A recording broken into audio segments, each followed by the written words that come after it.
Avoir du succès dans son domaine et à son échelle, c'est un objectif qu'on est nombreux à partager. Sauf pour certaines personnes plus chill qui préfèrent être pépères et voir leur succès dans leur capacité à mener une vie paisible et sans embrouille. Et pour ça, respect aussi. Mais là déjà on pointe du doigt le fait que la notion de succès ça reste vague. Et que comme ça, tu peux t'attendre à ce que je te fasse un discours motivation sur fond d'opening d'animé au vu du manque de tangibilité que le sujet fait apparaître au premier coup d'œil. Et j'ai pas trop envie de faire ça, j'aimerais éviter si possible. Donc commençons par définir la notion de succès. Déjà dans l'inconscient collectif, le succès ça va être une réussite fulgurante dans un domaine. Pour d'autres, c'est simplement atteindre les objectifs qu'on s'est fixés, peu importe leur portée. Et pour le Larousse, c'est un résultat heureux obtenu dans une entreprise, un travail, une épreuve sportive, etc. Bon, c'est déjà beaucoup de choses, mais on remarque que globalement, le succès concerne toujours l'atteinte d'un état positif induit par des résultats favorables d'un individu vis-à-vis d'un domaine. Et même comme ça, traiter le sujet dans son ensemble, ça donnerait juste un résultat vague, rempli de beaucoup de banalités. Donc on va faire quelque chose de simple, choisir. Et ici, on va se concentrer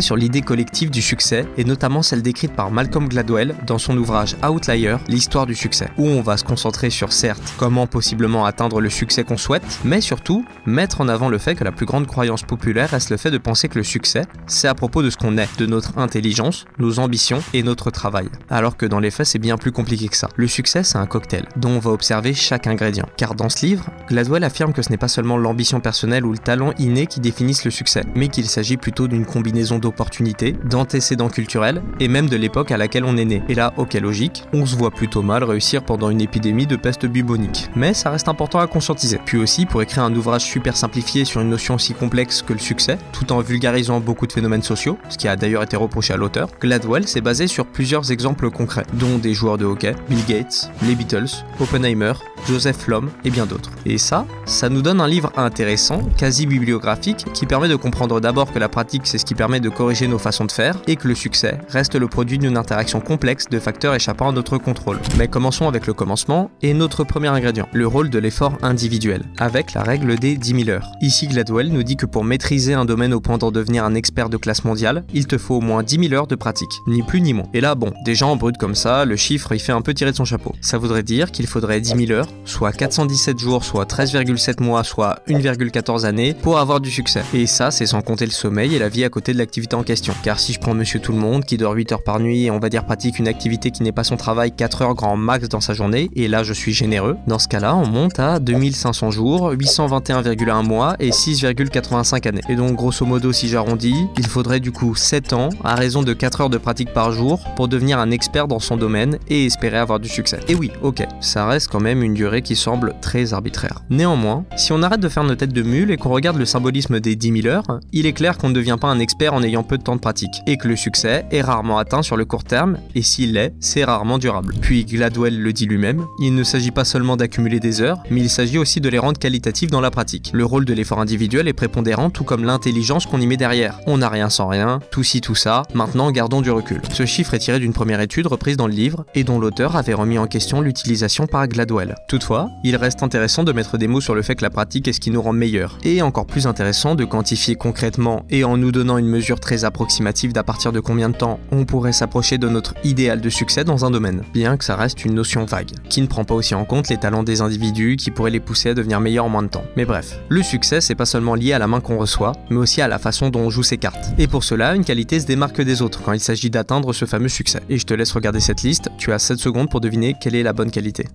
Bon flemme, c'est le cran. C'est une des plus grandes qualités mises en avant dans l'œuvre et popularisée par la psychologue Angela Duckworth, c'est-à-dire la passion et la persévérance pour les objectifs à long terme. Le cran, c'est une volonté inébranlable de s'améliorer, de surmonter les obstacles et de persévérer face à l'échec. Et là, désolé si ça sonne bateau, mais c'est un peu la vérité aussi. Si tu te dégonfles dès qu'il y a un pépin, tu n'iras pas bien loin. Et donc en substance, si les facteurs externes préparent le terrain, c'est la pratique, la persévérance, l'adaptabilité et l'effort continu de l'individu qui jouent le rôle principal dans l'histoire de la réussite. L'équilibre entre les opportunités offertes et l'engagement personnel en faveur de la croissance et de l'amélioration est essentiel pour libérer son potentiel. Pour te la faire encore plus simple, pratique, pratique, pratique, puis pratique plus intelligemment encore et ne te décourage pas au moindre obstacle. Puis maintenant, concentrons-nous sur ce qui vient ensuite dans le cocktail. C'est ce qu'on va appeler les paradoxes du succès. Ce sont des phénomènes qui ne sont pas forcément intuitifs au premier coup d'œil et qui sont pourtant indispensables à comprendre et à appréhender dans la direction de nos objectifs. Le premier est le paradoxe de l'échec. Ça peut sembler contre-intuitif et encore plus trop aujourd'hui, mais l'échec c'est le meilleur tremplin tremplin vers la réussite. Plus on essaye, plus on échoue, et donc plus on apprend ce qui ne fonctionne pas, et plus on est guidé vers ce qui fonctionne. C'est QFD, c'est le principe d'itération. Donc peu importe l'ego qu'on a face à des possibles défaites, il ne faut pas oublier qu'échouer c'est parfois une bonne chose. C'est ce qui nous forge et nous rend meilleurs sur le long terme. Le deuxième, c'est le paradoxe de l'effort. La sagesse conventionnelle suggère que plus on travaille dur, plus on réussit, et c'est faux. Enfin, pas totalement, mais un peu quand même. Travailler dur c'est bien, travailler intelligemment et dur c'est encore mieux. Et par travailler intelligemment, j'entends qu'il faut savoir prendre du recul pour réfléchir et se poser sur ce qu'on a accompli, et surtout se reposer. Il faut savoir doser intensité et durabilité pour tenir un objectif sur le long terme. Puis le troisième, c'est le paradoxe de l'aide. Il est simple comme bonjour.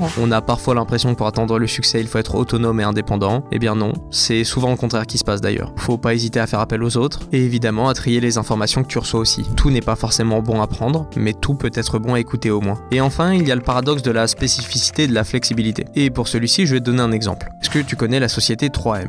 Pour te la faire rapide, cette dernière essayait de créer un adhésif puissant, mais ça a échoué. Et au lieu d'abandonner le projet, parce que c'était leur objectif, avoir un adhésif puissant, eh bien l'équipe a vu dans le potentiel du faible adhésif quelque chose d'autre. Et c'est ce qui a donné le post-it, aka le produit incontournable dans n'importe quel bureau. Et tout ça, c'est grâce à une prise de recul et une flexibilité qui a été faite par l'équipe qui travaillait sur ce projet. Tout ça pour te dire que c'est bien d'avoir des objectifs clairs, mais une trop grande rigidité, ça peut te faire perdre de vue des opportunités inattendues. Donc en résumé, l'ouverture au changement peut être tout aussi importante qu'une orientation claire. Sois pas têtu en gros. Et maintenant que tout ça c'est dit, qu'on a mis des mots et une durée sur l'effort à fournir pour atteindre un objectif, et qu'on a dressé les potentiels facteurs à prendre en compte pendant le processus, il reste à voir le dernier ingrédient, les facteurs exogènes. Car si l'effort individuel et des traits de caractère tels que le cran et l'intelligence jouent un rôle essentiel dans la réussite, l'environnement dans lequel une personne grandit et évolue ne peut pas être négligé. Et c'est pas forcément faire sa victime que de le prendre en compte. Le paysage de la réussite c'est profondément influencé par le milieu culturel, le statut socio-économique, l'éducation et les réseaux auxquels on a accès. Je l'ai vu pendant mes études et sûrement vous aussi, mais certains ont eu accès à des opportunités sans bouger le petit doigt, tandis que d'autres, qui fournissaient 2 fois plus de travail, se battaient pour des opportunités merdiques. Et attention, absolument personne n'est à blâmer. On prend juste en compte une réalité. Maintenant, si toi tu as accès à un gros réseau et que tes parents et ta famille te permettent de te mettre bien avec moins d'efforts que certains, c'est une carte à absolument jouer. Et en avoir honte ou faire la victime qui se persuade que c'est le monde qui est injuste et que tu ne mérites pas ses bénéfices, c'est pitoyable. Et c'est même une insulte envers ceux qui n'ont pas accès aux mêmes privilèges. Joue tes propres cartes à ta façon, sans les comparer à celles des autres. Puis évidemment, le contexte culturel façonne aussi notre approche des défis, de la prise de risque et même notre définition de la réussite en général. En résumé, beaucoup de gens qui réussissent étaient destinés à réussir, mais cette tendance n'est pas à généraliser dans l'absolu. C'est surtout à garder en tête. Et se plaindre face à ça n'y changera absolument rien. Considère même que si tu réussis en partant d'encore plus bas, tu en retireras 2 fois plus de fierté. Et à l'inverse, si tu réussis avec un avantage de départ, ça reste toi qui as travaillé avec les cartes qu'on t'avait données. Dans tous les cas, GG. Et voilà, on a notre cocktail de la réussite. Mais avant de le déguster, il faut garder en tête que le chemin du succès et ton cocktail, ça reste très personnel et unique, aussi bien dans ses ingrédients que sa composition finale. Certes, on s'est beaucoup basé sur des succès globaux comme ceux de célébrités ou innovateurs, mais le succès, ça peut être aussi celui d'obtenir une vie de famille stable et qui nous rend heureux, comme celui de devenir un berger dans les montagnes. Bon, ok, lui c'est super spécifique, mais tu m'as compris. Et même, pour atteindre ce genre de succès, la pratique et le cran sont toujours des ingrédients qu'on retrouvera par moments dans différentes situations. Salut!